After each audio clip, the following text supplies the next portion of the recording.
Here we are, live from the Aylesbury Swamp, where it's been raining all day and it's proper swampy.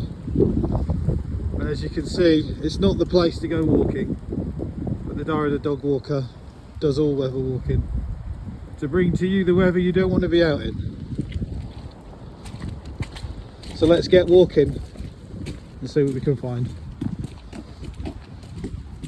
More swamp, muddy puddles, put your welly in.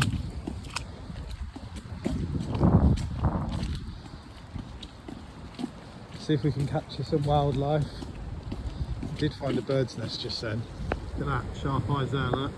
Bird's nest. Oh, another one. What else can we find? Some more mud.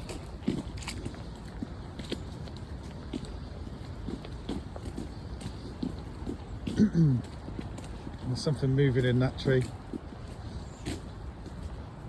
You see anything? Where? There was a bird, but I'm not very good at catching birds. It's really hard to keep moving. I try.